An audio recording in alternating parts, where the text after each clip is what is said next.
I call this committee to order. Today, the committee is holding an oversight hearing on the public education of Indian and Alaska Native students. In February, the committee held a hearing on early childhood development and education, and we heard a lot about the investments in our youth and the positive outcomes that can occur when these investments take place early in a child's life. This does not, however, free us from the continuing these investments throughout a student's educational life. It is estimated that between 90 and 95% of all Indian students in the United States are in the public school system. That is approximately 400,000 Indian students. In my home state of Montana, approximately 16,500 Indian students attend public schools.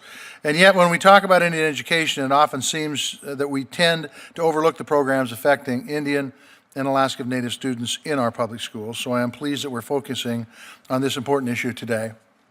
Many leaders and advocates for Indian education know that a quality education system can help lift communities out of poverty and many of the symptoms associated with poverty. I was a teacher. My mom was a teacher, and one of my kids is currently a teacher. Education has been a big part of my life, and I know firsthand the impacts that a quality education can have on our youth throughout our lives.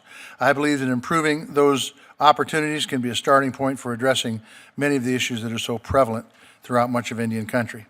As this committee continues its series of oversight hearings on Indian education, I look forward to hearing the progress that some communities are making in improving Indian education for all. I want to thank our witnesses for joining us today and testifying on a topic that they are clearly very passionate about. I want to extend a special welcome to Ms. Mandy Smoker-Broadus, who is the Director of Indian Education for the Office of Public Instruction in my home state of Montana, and a member of the Fort Peck, Assiniboine, and Sioux tribes. Senator Barrasso obviously is not here yet, and when he shows, he'll have an opportunity to give an opening statement. But for now, I think we'll go to the first panel of witnesses, and I want to welcome them all.